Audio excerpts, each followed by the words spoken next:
আল্লাহ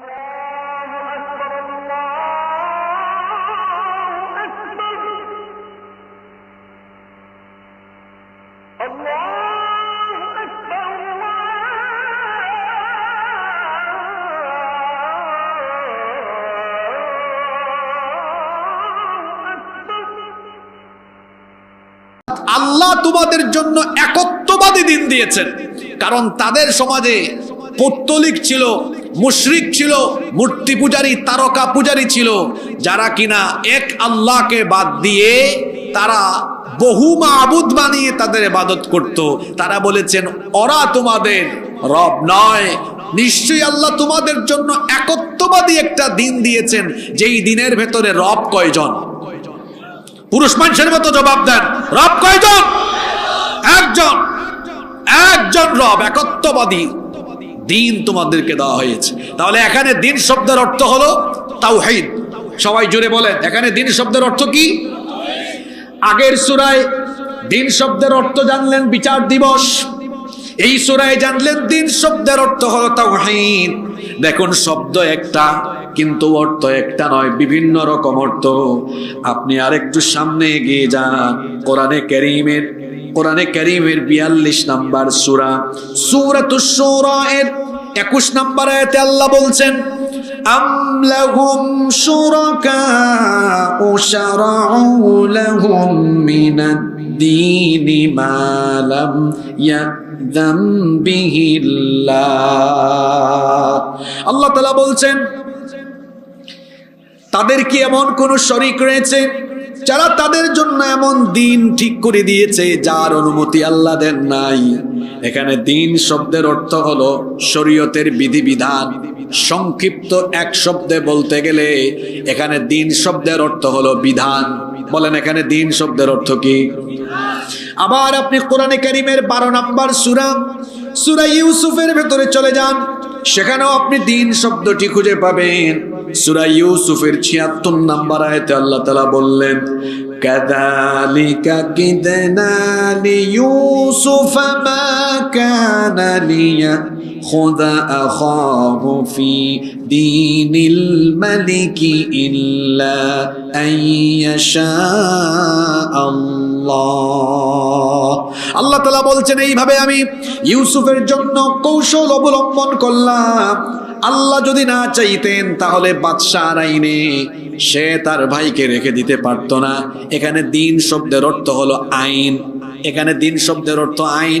আর যে আয়াতের ঘটনাটা বললাম সেটা হলো এই, ইউসুফ আলাইহিস সালাম, তার বাবা হলেন ইয়াকুব আলাইহিস সালাম, তিনি তাকে অত্যন্ত মহব্বত করতেন। ইউসুফ আলাইহিস সালামের আরো 10 ভাই ছিল, অন্য মায়ের ঘরের 10 ভাই ছিল। এটা তারা সহ্য করতে পারছিল না, তারা এটা পছন্দ করতে পারছিল না। এই জন্য ইউসুফ আলাইহিস সালামকে তারা হত্যার উদ্দেশ্যে একদিন ঘর থেকে বের করে নিয়ে গেল। তারপরে সেখানে তারা একটা কুয়ার মধ্যে তাকে ফেলে দিল।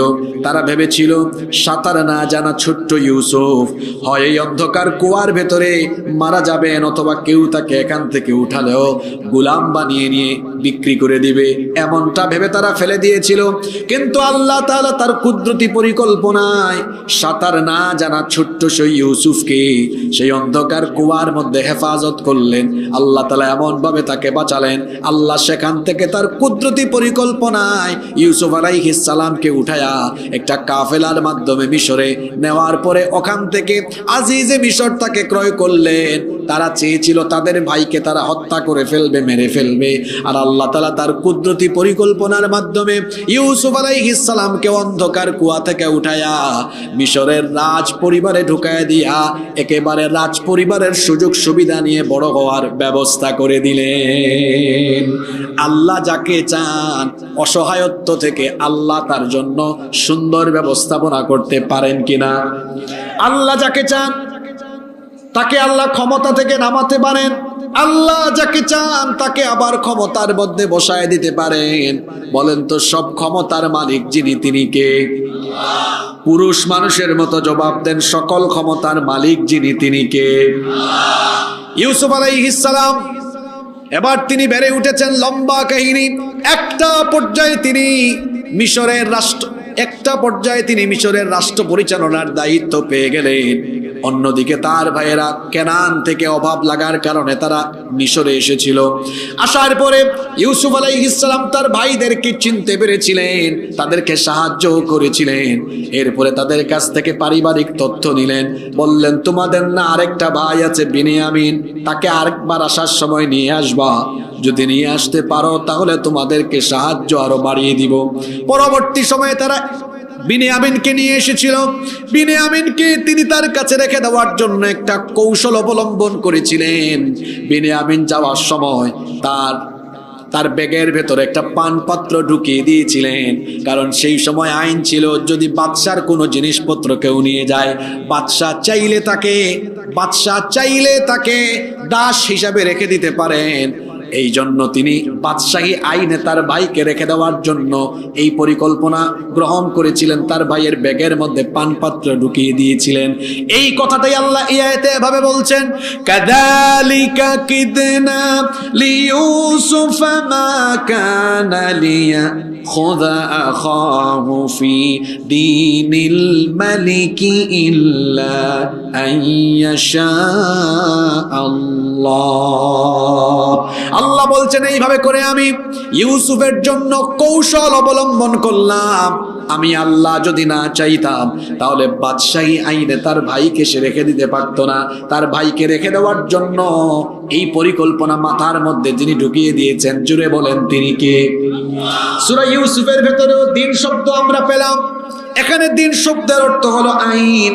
আবার আপনি আর একটু সামনে চলে যান, আপনি যখন সূরা বাইয়িনা তেলাওয়াত করবেন সেখানেও আপনি দিন শব্দটি পেয়ে যাবেন। সূরা বাইয়িনার 5 নম্বর আয়াতে আল্লাহ বলছেন, ওয়ামা উমিরু ইল্লা লিয়াবুদুল্লাহা মুখলিসিনা লাহুদ্দিন হুনাফা ওয়া ইউকিমুস সালাতা ওয়া তুজ যাকাতা ওয়া যালিকা দীনুল কাইয়্যিমা। এক আয়াতে দিন শব্দ দুইবার চলে আসলো। প্রথমে আল্লাহ বললেন ওয়ামা উমিরু ইল্লা লিয়াবুদুল্লাহা মুখলিসিনা লাহুদ্দিন, তাদেরকে কেবল এই আদেশ দেওয়া হয়েছে দিনকে তারা একনিষ্ঠভাবে তার জন্যই নির্ধারণ করে নিবে, একনিষ্ঠভাবে তারা তাদের রবের জন্য দিনকে ঠিক করে নিবে। ওয়া ইউকিমুস সালাতা ওয়া ইউতুজ যাকাত, তারা সালাত কায়েম করবে এবং যাকাত আদায় করবে। ওয়া যালিকা দীনুল কাইয়্যিমা, এটাই হচ্ছে সুস্পষ্ট দিন। এই আয়াতে দিন শব্দের অর্থ মুফাসসিরিনে কেরাম বলেছেন, এই আয়াতে দিন শব্দের অর্থ হলো আল ইযআন ওয়াল খুদু ওয়াত তাআতু ওয়াত তাদাল্লুল ওয়াল ইনকিয়াদ। মানে হলো দিন শব্দের অর্থ হলো একনিষ্ঠতা, একাগ্রতা। এখানে দিন শব্দের অর্থ হচ্ছে একাগ্রতা, একনিষ্ঠতা। আর আমার দেশে অনেকে দিন শব্দের অর্থ করে দিয়েছে ধর্ম। কোথায় পেয়েছেন এটা? আরবি অভিধান খোলেন, ডিকশনারি পড়েন, কোরআন পড়েন, শব্দ একটা, কিন্তু এটি ব্যাপক অর্থবোধক, অনেক ব্যাপকতা রাখে। কতগুলো সূরার কথা বললাম। সূরাতুল ফাতিহায় দিন শব্দের অর্থ বিচার দিবস। সূরা বাকারায় বললাম দিন শব্দের অর্থ হচ্ছে তাওহীদ। সূরা ইউসুফের মধ্যে দিন শব্দের অর্থ পেলাম আইন। আবার সূরা বাইয়িনায় দিন শব্দের অর্থ পেলাম একাগ্রতা, একনিষ্ঠতা। আবার সূরা শুরার মধ্যে দিন শব্দের অর্থ পেলাম বিধান। আজকে যে সূরা আমরা আলোচনা করছি এটা কোরআনের 3 নাম্বার সূরা। সূরার নাম হলো আলে ইমরান। এখানেও দিন শব্দটি এসেছে। আল্লাহ বলছেন ইন্নাদ-দীনা ইনদাল্লাহিল ইসলাম, নিশ্চয়ই আল্লাহর নিকট একমাত্র মনোনীত দিন হলো ইসলাম। আপনি ভাবতে পারেন হুজুর দেশের এই পরিস্থিতিতে আপনি এই আয়াত ধরছেন কেন? এটা এমন এক আয়াত, এটা দুনিয়ায়ও কাজে লাগবে, আখিরাতেও কাজে লাগবে। আখিরাতের প্রথম ধাপ হলো কবর। কবরে সবার জন্য প্রশ্ন কয়টা? পুরুষ মানুষের মতো বলেন, কবরে প্রশ্ন কয়টা? 3টা। চট্টগ্রামে এই মানুষ হইলে 1 লক্ষের উপর আওয়াজ দিত। তাদের গলায় এত আওয়াজ, আওয়াজ দিতে বসছে মহিলার মতো। বলছিলাম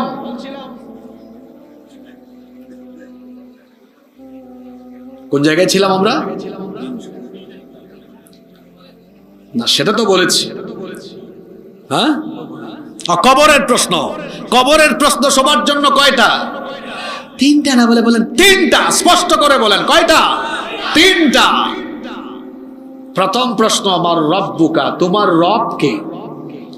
দ্বিতীয় প্রশ্ন বলেন তো কি? জোরে বলেন। মা দিনুকা। আজকে দিনের আয়াত এমনি এমনি ধরি নাই। দুনিয়ায় যারা দিন বুঝে, দিনের পথে চলবে না, কবরে এরা দিন সম্পর্কে প্রশ্নের উত্তর দিতে পারবে না। এরা আটকে যাবে, ধরা খাবে। আপনি একটু পরে বুঝবেন কেন এই আয়াত ধরেছি। দিন এখানে সূরা আলে ইমরানে বলা হচ্ছে ইন্নাদ দীনা ইনদাল্লাহিল ইসলাম। নিশ্চয়ই আল্লাহর নিকট একমাত্র মনোনীত দিন হলো ইসলাম। এখানে দিন শব্দের অর্থ কি? এখানে দিন শব্দের অর্থ মুফাসসিরিনে কেরাম করেছেন আন-নিযামুল কাউনি আল কামিল ওয়াল খালি মিনান নকস, অর্থাৎ পরিপূর্ণ, সম্পূর্ণ, কমপ্লিটেড, যেটাকে আমরা বলতে পারি এভাবে যে কমপ্লিট কোড অফ লাইফ, পরিপূর্ণ জীবন বিধান। তাহলে এখানে দিন শব্দের অর্থ হলো, যদি বলেন হুজুর এত লম্বা কথা মনে রাখতে পারবো না, সংক্ষেপে বলেন, তাহলে সংক্ষিপ্ত কথা হলো জীবন ব্যবস্থা। কথা বুঝে থাকলে এবার বলেন এখানে এই আয়াতে দিন শব্দের অর্থ কি? জীবন ব্যবস্থা মানে কি? এখানে শব্দ হলো দুইটা, একটা শব্দ জীবন আর একটা শব্দ ব্যবস্থা, একটু সংযোগ আছে। জীবন মানে কি? What is life? জীবন কি? জীবন হলো, মনে করেন কোনো একজন মানুষ জন্মগ্রহণ করেছে 1980 সালে, মৃত্যুবরণ করেছে 2024 সালে, তাহলে 1980 থেকে 2024 পর্যন্ত এই পুরো সময়ের সমষ্টি হলো জীবন। ব্যবস্থা কি? আজকে যে এখানে আমি আলোচনা করছি আর আপনারা দূর দূরান্ত থেকে এসে শুনতেছেন, এই আয়োজনের একটা ব্যবস্থাপনা কমিটি আছে। এরা এই ব্যবস্থাপনাটা করেছে, আয়োজনটা করেছে। আপনি জন্ম নিয়েছেন, জন্মের পর থেকে মৃত্যু পর্যন্ত আপনার জীবনের যত রকমের ব্যবস্থাপনা আছে, আপনার জীবনের যতগুলো দিক এবং বিভাগ আছে, সকল দিক এবং বিভাগকে পরিচালনার ব্যবস্থাপনার মূলনীতি যে দিনের ভেতরে ঢুকিয়ে দেওয়া হয়েছে, জোরে বলেন সেই দিনের নাম কি? ইসলাম। এটা পরিপূর্ণ, কমপ্লিটেড, পূর্ণাঙ্গ জীবন ব্যবস্থা। আল্লাহর দিন ইসলামের অনেক বৈশিষ্ট্য রয়েছে, তার মধ্যে আজকে 7টা বৈশিষ্ট্য বলে আমরা এখান থেকে বিদায় নিব। যদি এই 7টা বৈশিষ্ট্যের কথা আপনারা অনুধাবন করতে পারেন, আমার মনে হয় যে আমরা দুনিয়া আখিরাত উভয় জাহানের সফলতা হাসিল করতে পারবো ইনশাআল্লাহ। তাহলে আজকে দিন ইসলামের কয়টা বৈশিষ্ট্য বলবো? জোরে বলেন কয়টা? যাদের সুযোগ হয় নোট ডাউন করেন। নাম্বার 1, 1 নাম্বার, দিন ইসলামের প্রথম বৈশিষ্ট্য হচ্ছে, এটা হচ্ছে দীনুন রব্বানিয়া, এটা হচ্ছে রবের দেওয়া দিন। দিন ইসলামের ভেতরে যত বিধিবিধান আছে, কোন নবী রাসূল কিংবা ফেরেশতারা নিজেরা বানিয়ে এখানে কোনো কিছু ঢুকান নাই, বরং দিন ইসলামের যত বিধান আছে সকল বিধান কার? আস্তে বলবেন না, জোরে বলেন, দিন ইসলামের সকল বিধান কার? এই যে দিন ইসলামের প্রধান উৎস কোরআন, এই কোরআনের ভেতরে আমার নবী কিংবা ফেরেশতা জিবরিল কেউ কিছু ঢুকিয়ে দিতে পারেন নাই, বরং এই কোরআনের ভেতরে যা কিছু আছে কোরআনের বাণী। জোরে বলেন কার বাণী? কাফিরেরা বলা বলি করতে লাগলো, আমাদের চোখের সামনে শিশুকাল, শৈশবকাল, যৌবনকাল পেরিয়ে তারা বলল মুহাম্মদ, আমরা বলি সাল্লাল্লাহু আলাইহি ওয়াসাল্লাম, এখন বড় হয়েছে, এখন বলে তার কাছে নাকি ওহী আসে আল্লাহর তরফ থেকে, তার কাছে নাকি ওহী নাজিল হয়। এটা আমরা বিশ্বাস করি না। তারা বলতে লাগলো নিশ্চয়ই সে এটি বানিয়ে নিজে নিজে রচনা করে। আল্লাহ তাআলা জবাব দিয়ে দিলেন, ওয়ামা ইয়ানতিকু আনিল হাওয়া ইন হুয়া ইল্লা ওয়াহয়ুন ইউহা। আমার নবী তার মনোবৃত্তির অনুসরণ করে নিজে নিজে বানিয়ে কোনো কথা বলেন না, বরং আমার তরফ থেকে যা ওহী আসে তাই তিনি বলেন। নবী যা বলেন সবগুলো কথা কার কথা? আস্তে বলবেন না, জোরে বলেন কার কথা? আল্লাহ আরো বললেন, আমার নবী যদি নিজে থেকে কোনো কিছু কোরআনে ঢুকিয়ে দিতেন, ওয়ালাউ তাকাওয়ালা আলাইনা বাদাল আকাওয়িল লাআখাযনা মিনহু বিল ইয়ামিন সুম্মা লাকাতানা মিনহুল ওয়াতিন। আমি বলি নাই এমন কোন বিষয় যদি আমার নামে আমার নবী কোরআনে ঢুকিয়ে দিতেন, তাহলে আমি আমার নবীর ডান হাতকে চেপে ধরতাম আর নবীর এই কণ্ঠ নালীটাকে আমি আল্লাহ কেটে ফেলে দিতাম। আল্লাহু আকবার। তার মানে হলো কোরআনের ভেতরে যা আছে সবগুলো কথা কার কথা? এজন্য দ্বীন ইসলামের প্রথম বৈশিষ্ট্য হলো এটা হলো দ্বীনুন রব্বানিয়া, এটা রবের দেওয়া দ্বীন। এই দ্বীনের ভেতরে আল্লাহর বিধান ব্যতীত অন্য কারো মন গড়া বিধান ঢুকানো নাই। তার মানে হলো এটা রবের দেওয়া দ্বীন, রবের দেওয়া জীবন ব্যবস্থা। দ্বীন ইসলামের 2 নম্বর বৈশিষ্ট্য হলো এটা হলো পৃথিবীর সকল পয়গাম্বার অর্থাৎ সকল নবী এবং রাসূলদের দ্বীন। পৃথিবীতে আল্লাহ তাআলা মানুষের হেদায়েতের জন্য আবুল বাশার সাইয়্যিদিনা আদম আলাইহিস সালাম থেকে নিয়ে আখেরি পয়গাম্বার মুহাম্মাদুর রাসূলুল্লাহ, সকলে বলি সাল্লাল্লাহু আলাইহি ওয়াসাল্লাম পর্যন্ত যত নবী এবং রাসূল পাঠিয়েছেন, সকল নবী এবং রাসূলদের দ্বীনের নাম হলো ইসলাম। সবাই বলেন তো, সব নবী রাসূলের দ্বীনের নাম কি? ইসলাম। সব নবীদের দাওয়াতি অ্যাপ্রোচ একরকম ছিল, সব নবীদের দ্বীন একরকম ছিল, কিন্তু শরীয়ত ভিন্ন ছিল।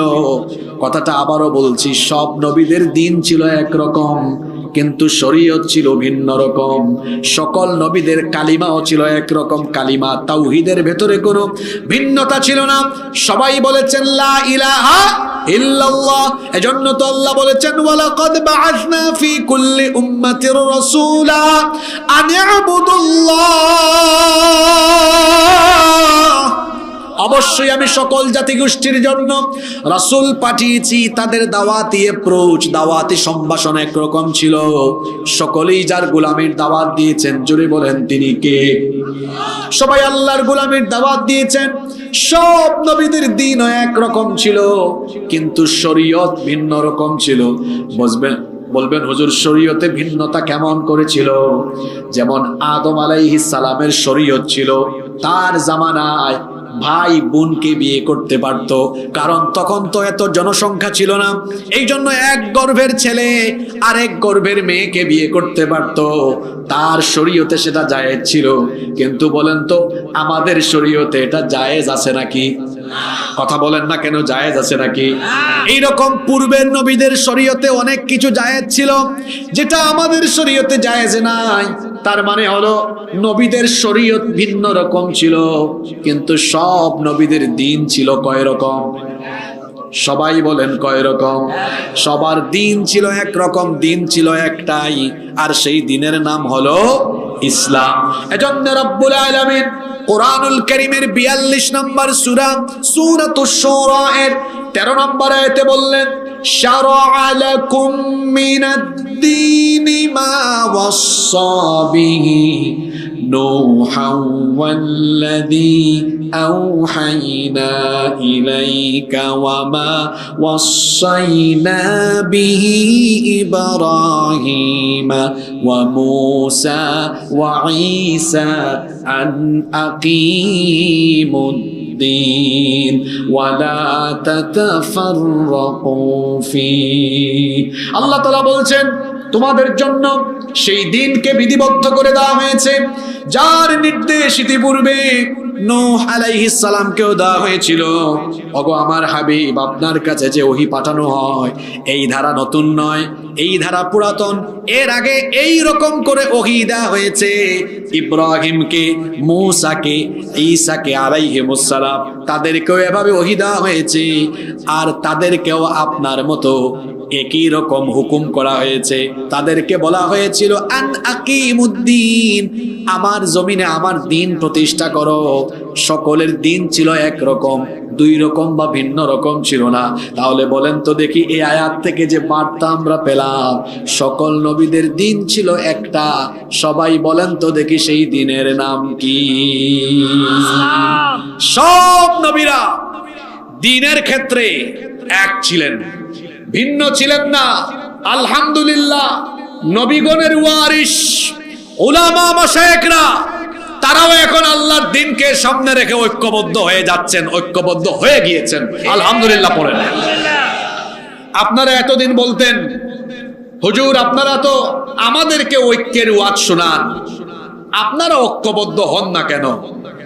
এখন আপনারা দেখতে পাচ্ছেন বাংলাদেশে সকল ঘরানার উলামা মাশায়েখ এবং যত রকমের ইসলামী দল আছে, তারা আল্লাহর দ্বীনের খাতিরে আল্লাহর জমিনে আল্লাহর কোরআনের আইন প্রতিষ্ঠার জন্য ঐক্যবদ্ধ হয়ে গিয়েছেন। আলহামদুলিল্লাহ। কওমি আলিয়া, হানাফি, দেওবন্দি, কি জামাত, কি হেফাজত, কি খেলাফত, কি জমিয়ত, কি অন্যান্য দল, আল্লাহর দ্বীনের জন্য আমরা সবাই এখন সীসা ঢালা প্রাচীরের মতো ঐক্যবদ্ধ হয়ে গিয়েছি। আলেমদের ঐক্যের এই সুন্দর চিত্র যখন বাংলাদেশে পরিস্ফুটিত হয়েছে, তখন ভারতীয় আধিপত্যবাদী শক্তি দিল্লি এবং ভারতের পাঁচটা গোলামদের মাথা খারাপ হয়ে গিয়েছে। আমরা আল্লাহর কোরআনের ভাষায় তাদেরকে জবাব দিচ্ছি, মুতু বিগাইদিকুম, তোমাদের জ্বালাপুড়া নিয়ে তোমরা মরে যাও, আমাদের কিচ্ছু করার নাই। আমরা এতকাল আলেম ওলামারা আলাদা আলাদা ছিলাম, আমরা বুঝতে পেরেছি ইসলাম বিরোধীরা আমাদেরকে আলাদা দেখলে তারা খুশি। আমরা আল্লাহর দ্বীনের স্বার্থে এখন ঐক্যবদ্ধ হয়ে গিয়েছি। উলামা মাশায়েখ যখন ঐক্যবদ্ধ হয়ে আল্লাহর দ্বীনের পতাকা তলে আবদ্ধ হয়েছেন, সারা দেশের তাওহীদবাদী মুসলমানরা আলেমদের সাথে আবার ঐক্যবদ্ধ হতে চায়, ঐক্যবদ্ধ হয়ে যাবে, এবং এই ঐক্যবদ্ধ উলামা মাশায়েখদের সাথে মুসলমানরা ঐক্যবদ্ধ হয়ে আগামীর বাংলাদেশকে ইসলামের বাংলাদেশ হিসাবে তারা বিনির্মাণ করবে। আমরা আলেম ওলামাদের সাথে আছি না নাই? কারা কারা আছেন দুহাত তুলে আল্লাহকে দেখান।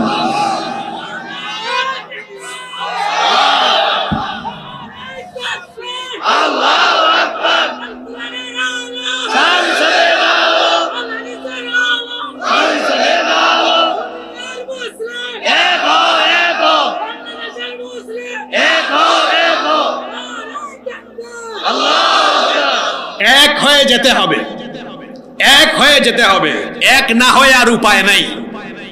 কারণ আমাদের প্রভু কয়জন? পুরুষ মানুষের মতো জবাব দেন, আমাদের রব কয়জন? আমাদের রসুল কয়জন? কিতাব কয়টা? তো কেন এক হব না আমরা? আমাদের প্রভু এক, এক নবীর উম্মত, জীবন বিধানে ওই শিবানী কোরআন। তবে কেন এক নও হে মুসলমান, এক হও করিয়া আহ্বান। বাইতুল্লাহ এক, মদিনা শরীফ এক, উহুদ পাহাড় এক, বদরের মাঠ এক, একটা তো জীবন আর মরণ তো একবার, সকলের তরে আছে একই স্থান। তবে কেন এক নও হে মুসলমান, এক হও করিয়া আহ্বান। হাসরের মাঠে মিজানের মাপে লৌহে মাহফুজে পুলসিরাত একটা তো চাঁদার একটাই সূর্য, ধরাতে নিয়ম মেনে আলো করে দান। তবে কেন এক নও হে মুসলমান, এক হও করিয়া আহ্বান। আমাদের প্রভু এক নবীর উম্মত, জীবন বিধানে ওই শিবানী কোরআন। তবে কেন এক নও হে মুসলমান, এক হও করিয়া আহ্বান। আমরা আলেমদের সাথে ঐক্যবদ্ধ হতে রাজি আছি না নাই? আর জুড়ে বলেন রাজি আছি না নাই? আগামীর বাংলাদেশ উলামা মাশায়েখদের ঐক্যের ভিত্তিতে কুরআনী বাংলাদেশ হিসেবে কায়েম করা হবে। সম্মানিত ভাইয়েরা, আমি বলছিলাম দ্বীন ইসলামের 7টি বৈশিষ্ট্যের কথা বলছিলাম। এর মধ্যে 2 নম্বর পয়েন্টে ছিলাম যে দ্বীন ইসলাম হলো সব নবী এবং রাসূলদের দ্বীন। সব নবী রাসূলদের দ্বীন একরকম না ভিন্ন রকম? একরকম। সব নবীদের দ্বীনের নাম জোরে বলেন তো কি? ইসলাম। দ্বীন ইসলামের 7টা বৈশিষ্ট্য বলছি। 1 নাম্বার বলেছিলাম এটি হচ্ছে দ্বীনুন রাব্বানিয়া, এটা হচ্ছে রবের দেওয়া দ্বীন। 2 নাম্বার বলেছিলাম এটি হচ্ছে সকল নবী রাসূলদের দ্বীন। 3 নাম্বার হলো এটি হলো বিজয়ী দ্বীন। আল্লাহর দ্বীনকে এই পৃথিবীতে কেউ পরাভূত বা পরাজিত করতে পারবে? দ্বীন ইসলামকে কেউ মুছে দিতে পারবে না। দ্বীন ইসলামকে কেউ নিশ্চিহ্ন করে দিতে। দুনিয়ায় যত ধরনের মতাদর্শ আছে, সকল মতের উপরে তিনি যেন ইসলামকে বিজয়ী আদর্শ হিসেবে প্রতিষ্ঠা করতে পারেন, এই জন্য রাসূলকে এই দায়িত্ব যিনি তিনি পাঠিয়েছেন তিনি কে? এটা বিজয়ী দিন। আল্লাহর নবী যখন এই দিনের প্রচার প্রসারের কাজ আরম্ভ করলেন, আল্লাহর দ্বীনের আলোকে নিভিয়ে দেওয়ার জন্য মক্কার মুশরিকরা পৌত্তলিকেরা নানা রকমের অপচেষ্টা চালিয়েছিল। আল্লাহর নবীকে তারা আজে বাজে ভাষায় গালিগালাজ আরম্ভ করেছিল। কাফিরদের সেই গালিগালাজের ভাষাগুলো কোরআনে আল্লাহ উঠিয়ে দিয়েছেন। তারা আল্লাহর নবীকে গালি দিয়েছিল সাহির, তারা বলেছিল নবীজিকে জাদুকর, বলেছিল কাযযাব মিথ্যাবাদী, তারা নবীজিকে বলেছিল মাজনুন, বলেছিল পাগল, বলেছিল শাইর, বলেছিল কবি, বলেছিল কাহিন, নবীজিকে গণক বলেছিল। কোরআন নাজিলের যুগে যার উপরে কোরআন নাজিল হয়েছে তাকেই কাফিররা গালি দিয়েছে। গালিগালাজের এই ধারাবাহিকতা কিন্তু এখনো বন্ধ হয় নাই। এখনো যারা নবীদেরকে অনুসরণ করে কোরআনের কথা বলে কোরআনের আদর্শ প্রচার করে, এই যুগের কোরআন বিরোধীরা এখনো কোরআনওয়ালাদেরকে গালিগালাজ করে। তারা এই খাসলত, তাদের বাপদাদার স্বভাব তারা ধরে রেখেছে। গালির জায়গায় আছে, শুধু মডেলটা ভার্সনটা আপডেট হয়েছে। দেখবেন প্রতি বছর আইফোন বের হয় এক নামে, কিন্তু ভিন্ন ভিন্ন মডেল বা ভার্সন আছে। 12, 13, 14, 15, 16, এখন চলে 17, কিন্তু নাম হলো আইফোন। নাম ঠিক আছে, শুধু ভার্সন বা মডেল চেঞ্জ হয়েছে। কোরআন নাজিলের যুগে কোরআন বিরোধীরা কোরআনওয়ালাদেরকে গালি দিত। 1500 বছর পরে এখনো দেখবেন আপনার সমাজে এমনকি গোটা পৃথিবীতে কোরআন বিরোধীরা কোরআনওয়ালাদেরকে গালিগালাজ করে। গালির খাসলত ঠিক আছে, শুধু গালির নমুনাটা একটু চেঞ্জ হয়েছে। কেমন চেঞ্জ হয়েছে শুনেন। 1500 বছর আগে 1500 বছর আগে কোরআন বিরোধীরা কোরআনওয়ালাদেরকে বলতো কবি, গণক, জাদুকর, মিথ্যাবাদী। আর এই গালিটা আপডেট হতে হতে হতে হতে এখনকার যুগে কোরআন বিরোধীরা কোরআনওয়ালাদেরকে যে গালিগুলো দেয় সেটা হলো মৌলবাদী, জঙ্গিবাদী, ধর্ম ব্যবসায়ী, রাজাকার, স্বাধীনতা বিরোধী। এইসব গালি আর বাংলাদেশে খাবে না। রাজাকার বলার দিন শেষ। এটা বাংলাদেশে আর খাবে না, আপনার মতের সাথে না মিললেই গালি দেয়, এরকম আছে না নাই? আমারও অনেক জায়গায় বলেছে। আশ্চর্য কথা, ওই যে চুয়াডাঙ্গায় একবার এক থানার ওসি মাহফিল বন্ধ করে দিয়েছে। এক সময় পুলিশেরা মাহফিল বন্ধ করত, আর এখন পুলিশেরা মাহফিল এসে পাহারা দেয়। ওয়াতিলকাল আইয়ামু নুদাউলিহা বাইনান নাস, এভাবে সময়ের চাকা ঘুরিয়ে দেন কে? জোরে বলেন, ঘুরিয়ে দেন কে? ক্ষমতায় থাকলে অনেকে দিশেহারা হয়ে যায়, ডানে বামে পুলিশ নিয়ে চলাফেরা করে আর মনে করে হামসে বড় কোন হে।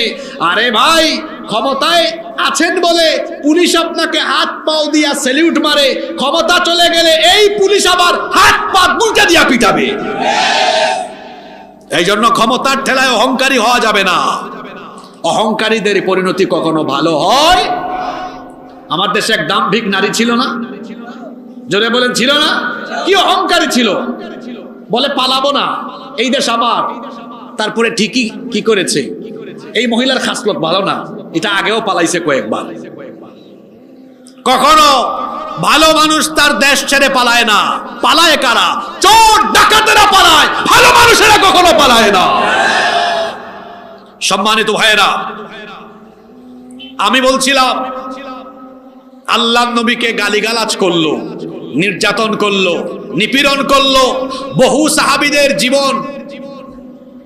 সাহাবীদের জীবনেরা কেড়ে নিল, বহু সাহাবীরা শহীদ হলেন।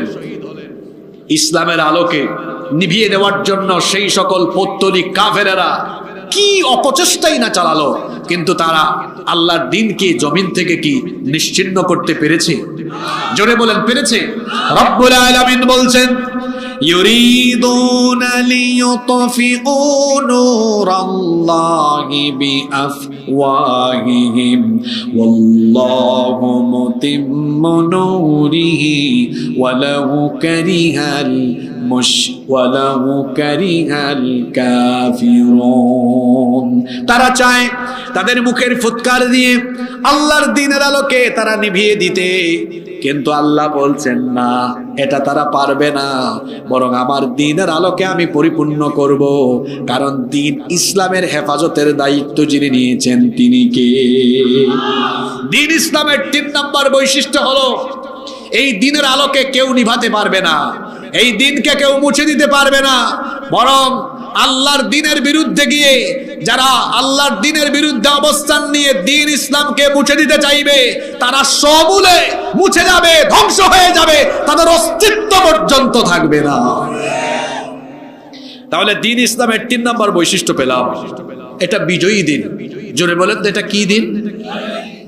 আমি একটু পেছন থেকে রিভিশন করছি।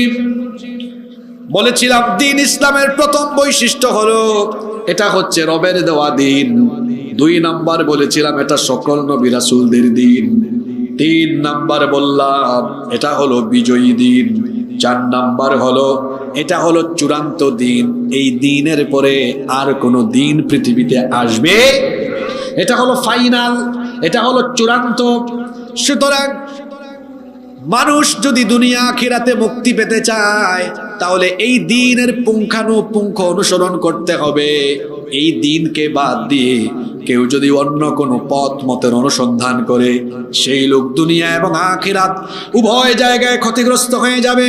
এজন্য রব্বুল আলামিন কোরআনুল কারীমের 3 নম্বর সূরা আলে ইমরানের 85 নম্বর আয়াতে বললেন, ওয়া মান ইয়াবতাগি গায়রাল ইসলামি দীনা ফালান ইউকবালা মিনহু ওয়া হুয়া ফিল আখিরাতি মিনাল খাসিরিন। যেই ব্যক্তি ইসলাম বাদ দিয়ে অন্য কোনো দ্বীনের তালাশ বা অনুসন্ধান করবে, সেটা তার কাছ থেকে গ্রহণ করা হবে না। এবং ইসলাম বাদ দিয়ে অন্য কোনো মত, পথ বা আদর্শ যারা গ্রহণ করবে, সে যেন জেনে রাখে আখিরাতে সেই ব্যক্তি ক্ষতিগ্রস্ত হয়ে যাবে। আমার দিকে তাকা, বড় গুরুত্বপূর্ণ পয়েন্টে কথা হচ্ছে। আল্লাহ বলছেন, কেউ যদি আল্লাহর দেওয়া দ্বীন বাদ দিয়ে অন্য কোনো পথ, মত কিংবা আদর্শ গ্রহণ করে, দুনিয়াও যাবে, ধ্বংস হবে, আখিরাতও ধ্বংস হবে। আল্লাহর দ্বীন ইসলাম আসার পরে অন্য কোনো পথ, মত বা আদর্শের অনুসরণ করা যাবে।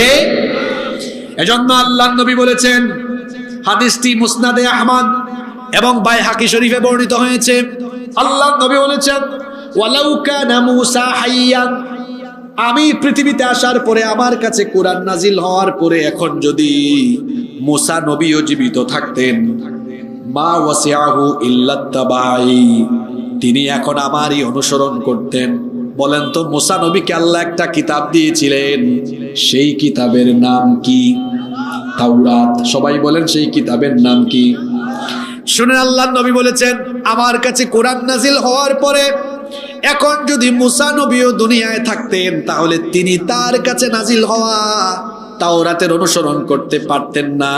কারণ কোরআন নাজিল হওয়ার পরে অন্যান্য সকল বিধিবিধানকে রহিত কিংবা বাতিল করে দিয়েছেন কে? এজন্য আল্লাহর নবী বলেছেন, এখন যদি মূসা নবীও জীবিত থাকতেন, তিনি এখন কোরআনের অনুসরণ করতেন। আমার নবী মূসা নবীর উদাহরণ দিলেন। আর আমার অবাক লাগে, আমাদের দেশের আবুল কালাম আব্দুস সাত্তার, সে কিনা আল্লাহর দেওয়া বিধানকে বাদ দিয়ে তাগুতের তৈরি করা, শয়তানের তৈরি করা, মানুষের তৈরি করা, তার নেতা আর নেত্রীর তৈরি করা আদর্শ বাস্তবায়নের জন্য সে তার শরীরের ঘাম ঝরায়, সামর্থ্য, শক্তি, সে তার রক্ত, জীবন এগুলো বিনিয়োগ করছে। কপাল পোড়া, সে জানে না আল্লাহর দিন বাদ দিয়ে অন্য কোনো পথ আর মতের অনুসরণ করলে, অন্য কোনো পথ আর মতের তালাশ করলে দুনিয়াও ধ্বংস হবে, আখিরাতও ধ্বংস হবে। আল্লাহর দিন ইসলাম বাদ দিয়ে অন্য কোনো পথ মত কিংবা আদর্শকে গ্রহণ করা যাবে। যদি আপনি গ্রহণ করেন, আখিরাতে ক্ষতিগ্রস্ত হয়ে যাবেন। আপনার শরীরের সবটুকু শক্তি, সামর্থ্য, শরীরের শক্তি, সামর্থ্য, ঘাম, রক্ত, জীবন এগুলো একমাত্র যার জন্য বিনিয়োগ করতে হবে, জুড়ে বলেন তিনি কে? কারণ আপনার জানের মালিক আপনি নন, মালের মালিকও আপনি নন। এই জন্য চাইলেই জান আর মাল যে কোনো জায়গায় আপনি খরচ করতে পারবেন না। এই জানমাল যিনি দিয়েছেন, জানমাল একমাত্র তার পথেই খরচ করতে হবে। যারা সেই জান আর মাল আল্লাহর জন্য উৎসর্গ করবে, যারা তাদের জীবনের সবটুকু সময়, শক্তি, সামর্থ্য আল্লাহর দ্বীনের জন্য বরাদ্দ করে দিবে, আল্লাহ রাব্বুল আলামিন সেই সকল বান্দাদের জীবনের বিনিময়ে আল্লাহ তাদেরকে জান্নাত দিয়ে দিবেন। সুবহানাল্লাহ। এই ওয়াদাটা আল্লাহ সরাসরি করেছেন। সূরা তাওবার 111 নম্বর আয়াতে আল্লাহ বলেছেন, ইন্নাল্লাহা আশতারা মিনাল মুমিনিনা আনফুসাহুম ওয়া আমওয়ালাহুম বিআন্না লাহুমুল জান্নাহ। নিশ্চয়ই আল্লাহ মুমিনদের থেকে জান এবং মাল খরিদ করে নিয়েছেন, আর তাদের জান আর মালের বিনিময়ে আল্লাহ তাদেরকে জান্নাত দিয়ে দিয়েছেন। সুতরাং কোথায় দৌড়ান? এই যুবকেরা, কোথায় দৌড়ান? কোন দিকে যান? চিন্তা করে দৌড়ান আপনি। হ্যাঁ, কোথায় যাচ্ছেন আপনি? এই যে আপনার শরীরের যৌবনের শক্তি, সামর্থ্য, এই যৌবনের শক্তি, সামর্থ্য, এই সবটুকু যিনি দিয়েছেন, গলার আওয়াজ বড় করে আকাশ বাতাস প্রকম্পিত করে বলেন তিনি কে? Keep in your mind, youth is not a gift given by your leader. যৌবন আপনার নেতার দেওয়া গিফট নয় যে আপনি আপনার নেতার সামনে পিছনে দৌড়ায় দৌড়াইয়া চামচামি করে করে এটা শেষ করবেন। আপনারা যুবক যারা আছেন, আপনাদেরকে অনেকে টার্গেট করে, আপনাকে ইউজ করে, ব্যবহার করে। কিভাবে? তার ক্ষমতার স্বার্থে, তার রাজনৈতিক স্বার্থে সে আপনাকে টার্গেট করে। আপনার পকেটে 1500 টাকা ঢুকাই দিয়া কিংবা লোভনীয় কোনো প্রস্তাব দিয়ে আপনাকে সামনে পিছনে রেখে মোটর সাইকেল শুডাউন করায়, আপনাকে চামচার মতো ব্যবহার করতে চায়। যুবক ভাইদেরকে আমি প্রশ্ন করতে চাই, এই যৌবন এটা কি কোনো নেতা দিয়েছে? জোরে বলেন, নেতা দিয়েছে? এটা দিয়েছে কে? তো তুমি চামচার মতো দৌড়াও কেন? Be a prestigious person, you have to personality. তোমার মধ্যে ব্যক্তিত্ব থাকা দরকার। এই যে আমিও তো আপনার মতো যুবক মানুষ, আমি কথা বলছি, ঘাম বেরোচ্ছে, আমার শরীরের 1 ফোঁটা ঘাম আমাকে কেউ আব্বা ডাকলেও তার সামনে পিছনে চামচার মতো ঘুরাইতে পারবে না। তার কারণ হলো আমার তারুণ্য, আমার যৌবন, আমার ঘাম, আমার রক্ত, আমার জীবন, এটা কোনো নেতা নেত্রীর চামচামি করার জন্য দেওয়া হয় না।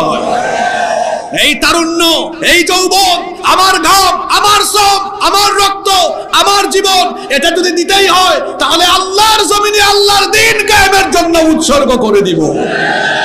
কারা কারা রাজি আছেন দুহাত তুলে আল্লাহকে দেখা।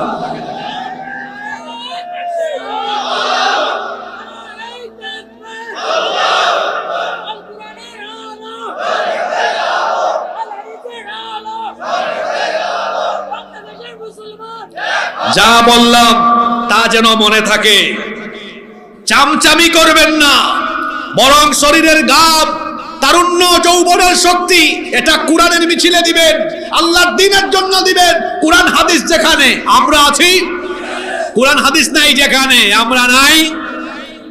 শোনেন, সৎ সঙ্গে স্বর্গবাস, অসৎ সঙ্গে সর্বনাশ। এক লোক আতরের দোকানে ঢুকেছে, আতর কিনে নাই, কিন্তু 10 মিনিট আতরের দোকানে ছিল। বলেন তো তার শরীরে আতরের সুবাস লাগবে কি লাগবে না? আরেক লোক বিড়ি সিগারেট খায় না, কিন্তু রাস্তায় এক বিড়িখুরের সাথে কুলাকুলি করছে, শরীরে কিসের গন্ধ লাগবে? এটা কেন বলেছি? আতরের সাথে থাকলে যেমন আতরের ঘ্রাণ হয়, ঠিক তেমনি আলেম উলামা, পীর মাশায়েখ, কুরআনওয়ালাদের সাথে থাকলে বলে কুরআনের আসর নিজের ভেতরে পড়ে। আর বিড়িখুরের সাথে থাকলে যেমন বিড়ির গন্ধ হয়, ঠিক তেমনি চোর, ডাকাত, চাঁদাবাজ, সন্ত্রাসী, চরিত্রহীন লম্পটদের সাথে থাকলে ধীরে ধীরে নিজেও চরিত্রহীন হওয়ার সম্ভাবনা চলে আসতে পারে। এই জন্য আলেম উলামাদের সাথে আমরা আসিরা নাই। হয় আলেম হন, নইলে আলেমের ছাত্র হন, নইলে আলেমদের সাথী হন। আমরা আলেমদের সাথে আসি না নাই? জোরে বলতে হবে, আলেমদের সাথে আছি না নাই? এজন্য আমরা তো এই যুগে নবী রাসূল পাই নাই, তো নবী রাসূলদের উত্তরসূরি কারা? আলেম উলামারা।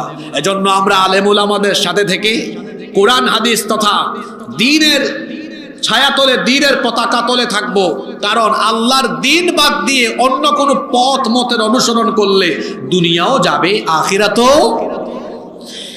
নাম্বার 5, দ্বীন ইসলামের 5 নম্বর বৈশিষ্ট্য হচ্ছে এটি হলো সার্বজনীন, এটি হলো বিশ্বজনীন দ্বীন।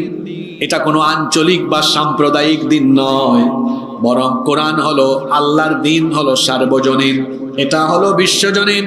এজন্য দেখেন, আমাদের রব, আমাদের আল্লাহ, তার পরিচয় তিনি বড় সুন্দর করে দিয়েছেন। তিনি হচ্ছেন রব্বিল আলামিন। আর আমাদের জন্য যে রাসূল পাঠানো হয়েছে তার পরিচয় তিনি হলেন রাহমাতাল লিল আলামিন। আর জীবন পরিচালনার জন্য যে গাইড বুক দেওয়া হয়েছে তার পরিচয় আল্লাহ এভাবে দিলেন, ইন হুয়া ইল্লা যিকরুল লিল আলামিন। কি চমৎকার মিল! আল্লাহ হলেন রব্বুল আলামিন, নবী হলেন রাহমাতাল লিল আলামিন, কোরআন হলো যিকরুল লিল আলামিন। তাহলে বোঝা গেল আমাদের এই দ্বীনের সবকিছুই সার্বজনীন, সবকিছুই বিশ্বজনীন। এমনকি যে নবীকে আল্লাহ আমাদের জন্য পাঠিয়েছেন তিনি সকলের নবী, সারা দুনিয়ার জন্য, এমনকি সবার জন্য তিনি প্রেরিত হয়েছেন। এজন্য আল্লাহ তাআলা কোরআনে কারীমের 4 নম্বর সূরা সূরাতুন নিসায়ের ৭৯ নম্বর আয়াতে বললেন, ওয়া আরসালনাকা লিন-নাসি রাসূলা ওয়া কাফা বিল্লাহি শাহীদা। ও নবী, আমি আপনাকে দুনিয়ার সকল মানুষের জন্য পাঠিয়েছি। আবার আল্লাহ তাআলা কোরআনে কারীমের 7 নম্বর সূরা সূরাতুল আরাফের 158 নম্বর আয়াতে বললেন, কুল ইয়া আইয়ুহান নাসু ইন্নী রাসূলুল্লাহি ইলাইকুম জামিআ। ও নবী, আপনি বলে দিন, আমি এই পৃথিবীতে যত মানুষ আছে সকল মানুষের জন্য আমাকে রাসূল হিসেবে যিনি পাঠিয়েছেন তিনি কে? তাহলে আমাদের এই দিন হলো সার্বজনীন, এটা বিশ্বজনীন। এই দিনের ভেতরে সকলের জন্য কল্যাণ রয়েছে। এমনকি যারা মুসলমান হয় নাই, অমুসলিম, তাদের জন্য এই দিনের ভেতরে কল্যাণ আছে না নাই? জোরে বলেন, কল্যাণ আছে না নাই? এই দিন যদি সর্বত্র প্রতিষ্ঠিত হয়, যারা এখনো অমুসলিম তারাও এই কল্যাণের ভাগীদার হবে। আমাদের পাশের দেশ থেকে মাঝে মাঝে উস্কানি দেওয়া হয় যে বাংলাদেশে নাকি মৌলবাদের উত্থান হয়ে যাচ্ছে। এই বাংলাদেশে যদি দিন প্রতিষ্ঠা হয়ে যায়, তাহলে অমুসলিম যারা হিন্দু, বৌদ্ধ, খ্রিস্টান, সংখ্যালঘু যারা আছে, তাদের অবস্থা খারাপ হয়ে যেতে পারে। এদের কথা শুনলে মনে হয়, আরে বাপরে বাপ, মায়ের চেয়ে মাসির দরদ যেন। নিজের চরকায় তেল দাও, নিজের চরকায় তেল দাও। তোমাদের দেশে 20 কোটি মুসলমানদের উপরে তোমরা কি ধরনের নিপীড়ন চালিয়েছো তা দুনিয়ার মানুষ জানে।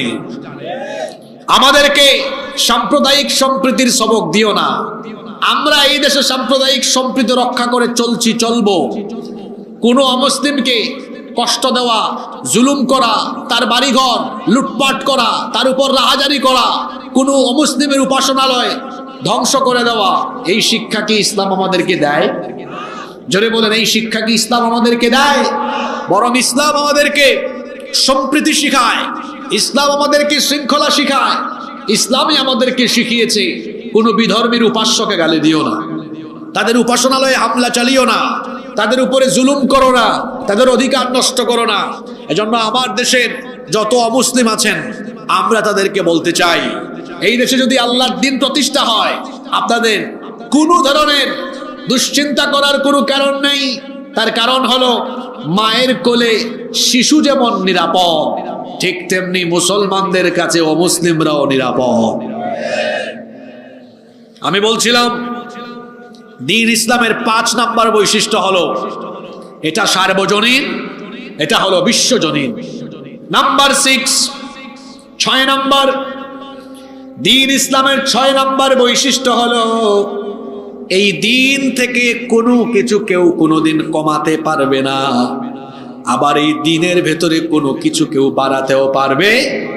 বলেন তো, 1500 বছর হয়ে গেল কোরআন নাজিল হয়েছে, আজ পর্যন্ত কোরআনের কোনো বিধান কেউ কি বাড়াতে বা কমাতে পেরেছে নাকি? জুড়ে বলেন, পেরেছে নাকি? বই পড়ার অভ্যাস যাদের আছে, দেখবেন কোন বই যখন বের হয়, বছরে বছরে তা সংশোধিত হয়। মাঝে মাঝে এমন হয় 1 বছরে কয়েকবার সংশোধন হয়। সংশোধন করতে গিয়ে সেখানে অনেক ইনফরমেশন, অনেক তথ্য পরিবর্তন হয়, পরিবর্ধন হয়, সংযোজন হয়, বিয়োজন হয়।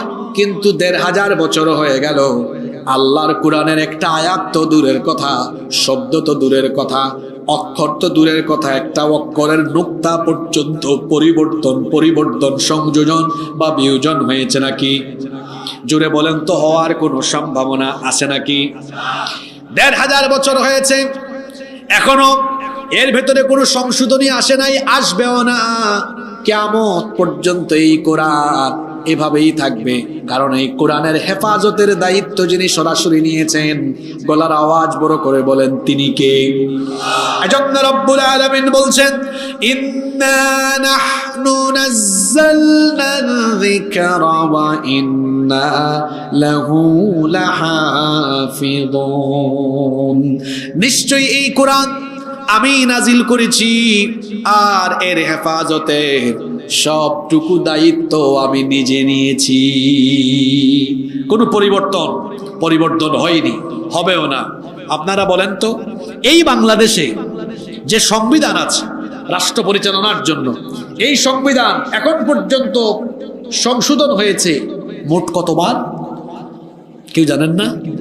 বাংলাদেশের সংবিধান সংশোধন হয়েছে কয়বার? অ্যামেন্ডমেন্ট হয়েছে কয়বার? 17 বার। বাংলাদেশের জন্ম হয়েছে কত বছর? 54 বছর। 54 বছরে এটা সংশোধন হয়েছে কতবার? 17 বার। আপনাদের কি মনে হয়, এটা যারা সংশোধন করে তারা আপনাদের ভাগ্যের কথা চিন্তা করে সংশোধন করে না নিজেদের কথা আগে চিন্তা করে? এখনো বুঝেন নাই? যে যখন আইন পরিবর্তন সংযোজন বা বিয়োজন করে, সে তখন তার নিজের স্বার্থ, দলের কথা আগে বিবেচনা করে। এইটা হইলে আমি ক্ষমতায় বেশি দিন থাকতে পারবো কিনা, আমার সব ঠিকঠাক মতো চলতে পারবে কিনা, আমার চেলা চামুন্ডারা খাইতে পারবে কিনা, এই সকল দিক বিবেচনা করে তারপরে এটা সংশোধন হয়। কখনো আপনার জনগণের কথা চিন্তা করে এটা সংশোধন হয় না। সুতরাং আমি বলছি আপনাদেরকে, ভালো করে শোনেন, যারা নিজেদের ক্ষমতার স্বার্থে বারবার সংবিধান সংশোধন করে পাল্টায়, মানুষের তৈরি করা এই আইন দিয়ে কোনোদিনও মানুষের ভাগ্যের পরিবর্তন হবে না। মানুষের ভাগ্যের যদি পরিবর্তন চান, তাহলে অপরিবর্তনীয় আল্লাহর দেওয়া এই কোরআনের বিধানের কোনো বিকল্প না। এবার আসেন, সর্বশেষ পয়েন্ট নিয়ে আমি কথা বলছি। দ্বীন ইসলামের 7 নম্বর বৈশিষ্ট্য। এটা বলার আগে আগের 6টা পয়েন্ট বলি। দ্বীন ইসলামের প্রথম বৈশিষ্ট্য, এটা হলো দীনুর রব্বানিয়া, এটা রবের দেওয়া দিন। দ্বীন ইসলামের 2 নম্বর বৈশিষ্ট্য হলো, এটা হলো সকল নবী রাসূলদের দিন। 3 নম্বর, এটা হলো বিজয়ী দিন। 4 নম্বর, এটা হলো চূড়ান্ত দিন। 5 নম্বর, এটা হলো সার্বজনীন এবং বিশ্বজনীন। 6 নম্বর, এটা হলো এমন এক দিন যার থেকে কেউ কিছু কমাতে কিংবা বাড়াতে পারবে। 7 নম্বর হলো দ্বীন ইসলামের 7 নম্বর বৈশিষ্ট্য হলো, এটা হলো পরিপূর্ণ জীবন বিধান। যা যা দরকার মানুষের জীবন পরিচালনার জন্য, যা যা দরকার সবকিছু এই দিনের ভেতরে রয়েছে। এজন্য সূরাতুল মাইদার 3 নম্বর আয়াতে আল্লাহ বলছেন, বিদায় হজের দিনে এই আয়াত নাজিল হয়েছিল, আল ইয়াউমা আকমালতু লাকুম দীনাকুম ওয়া আতমামতু আলাইকুম নি'মাতি ওয়া রাদিতু লাকুমুল ইসলাম দীনা। আল ইয়াউমা আকমালতু লাকুম দীনাকুম, আজ আমি তোমাদের জন্য তোমাদের দিনকে পরিপূর্ণ করে দিলাম। ওয়া আতমামতু আলাইকুম নি'মাতি, আমার নিয়ামতকে তোমাদের জন্য সম্পূর্ণ করলাম। ওয়া রাদিতু লাকুমুল ইসলাম দীনা, এবং আমি রাজি হয়ে খুশি হয়ে ইসলামকে তোমাদের জন্য মনোনীত দিন করে দিলাম। আল্লাহ আয়াতে বলছেন, আমি তোমাদের জন্য এই দিনকে পরিপূর্ণ করে দিলাম, যা যা দরকার সব এই দিনের ভেতরে দিয়েছি। সুতরাং ইসলামে ঢুকলে তুমিও পুরাপুরি ঢুকো, কিছু ঢুকবা আর কিছু বাইরে থাকবা এমনটা হবে না। যেহেতু ইসলাম হলো পরিপূর্ণ, ইসলাম হলো পূর্ণাঙ্গ, এই দিন যেহেতু পরিপূর্ণ, সেহেতু তুমি যদি ইসলামের ভেতরে ঢুকো তো পরিপূর্ণ ঢুকো, কিছু ঢুকবা কিছু বাইরে থাকবে এমনটা হবে না। এজন্য আল্লাহ তাআলা কোরআনে কারীমের 2 নম্বর সূরা সূরাতুল বাকারা এর 208 নম্বর আয়াতে বললেন, ইয়া আইয়ুহাল্লাযীনা আমানু দুখুলু ফিস সিলমি কাফা ওয়া লা তাত্তাবিউ খুতুওয়াতিশ শাইতান ইন্নাহু লাকুম আদুউম মুবিন। আল্লাহ তাআলা বলছেন, হে ঈমানদারেরা, পরিপূর্ণভাবে ইসলামে দাখিল হও, পূর্ণাঙ্গভাবে ইসলামে প্রবেশ করো। উদখুলু ফিস সিলমি কাফা, পরিপূর্ণভাবে ইসলামে দাখিল হও। এমনটা যেন না হয় ইসলামের কিছু মানো আর কিছু মানো না, এমনটা যেন না হয়। খুব ভালোভাবে কথাগুলো শুনেন। আপনার এলাকায়, আপনার সমাজে এমন বহু মানুষ আপনি পাবেন যারা ইসলামের কিছু মানে কিছু মানে না। এইরকম বহু মানুষ আপনি পাবেন। যেমন নামাজের কথা বলা হয়েছে, আজান হলে সে নামাজে যায়, কিন্তু বলা হয়েছে সুদ খায়, ওরা কিন্তু সুদও খায়। দেখবেন সুদখোর বহু নামাজি বিভিন্ন এলাকায় আছে না নাই? নামাজে যায়, অফিসে আবার ঘুষও খায়, এরকম ঘুষখোর নামাজিও আপনি পাবেন। তার মানে দেখা গেল নামাজের ক্ষেত্রে ইসলাম মানে, কিন্তু তার মুআমালাতের ক্ষেত্রে ইসলাম মানে না। যে আল্লাহর হুকুম মতো আমি নামাজ আদায় করব, সে আল্লাহর হুকুম মতো আমি আবার আমার পরিবার চালাবো। যে আল্লাহর বিধান মতো আমি রমজান মাসে রোজা রাখবো, সে আল্লাহর বিধান মতো আমি আমার ব্যবসা বাণিজ্য পরিচালনা করব। যে আল্লাহর বিধান মতো আমি যাকাত দিব, হজের সময় হজ করব, সে আল্লাহর বিধান মতো আমি আমার আইন অঙ্গন চালাবো, রাজনৈতিক অঙ্গন চালাবো, অর্থনৈতিক অঙ্গন চালাবো। এটা যদি আমি করি তাহলে আমি মুমিন, এটা যদি আমি না করি তাহলে আমার পরিচয় কি? আল্লাহ বলছেন কোরআনে কারীমের 4 নম্বর সূরা সূরাতুন নিসা এর 61 নম্বর আয়াতে আল্লাহ বলছেন, ওয়া ইযা কিলা লাহুম তাআলাউ ইলা মা আনজালাল্লাহু ওয়া ইলার রাসূলি রাআইতাল মুনাফিকিনা ইয়াসুদ্দুনা আনকা সুদুদা। আর যখন এদেরকে বলা হয় আসো, আল্লাহ যা নাজিল করেছেন আল্লাহর বিধানকে পুঙ্খানুপুঙ্খ অনুসরণ করো, আল্লাহর রাসূলের তরিকা অনুসরণ করো, ও নবী আপনি তখন দেখবেন রাআইতাল মুনাফিকিনা ইয়াসুদ্দুনা আনকা সুদুদা, তখন আপনি দেখবেন মুনাফিক শ্রেণীর লোক যারা, তারা আস্তে করে পাশ কাটিয়ে চলে যায়। তাহলে আল্লাহ পরিচয় করায় দিলেন কোরআনের যারা কিছু মানে কিছু মানে না, এরা মুমিন নয়। আল্লাহ এদের পরিচয় দিয়েছেন এরা হলো, ঘুমায় গেছেন নাকি? যারা কোরআনের কিছু মানে কিছু মানে না, আল্লাহ এদের পরিচয় দিয়েছেন এরা হলো মুনাফিক।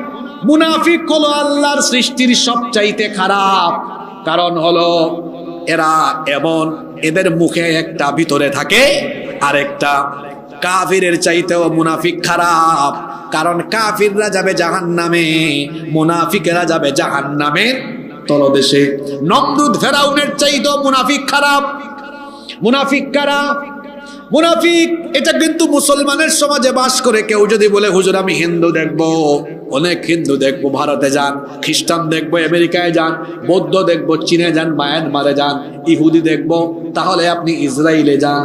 কেউ যদি বলে হুজুর আমি মুনাফিক দেখবো, কোন দেশে যাব? বাংলাদেশে যাওয়া লাগবে না গো ভাই, আপনার এলাকায় আছে, এই প্যান্ডেলেও থাকতে পারে অনেকে আছে মুসলমান নাম ধরে মুনাফিকের মুনাফিক সেজে বসে আছে, এরকম আছে না নাই?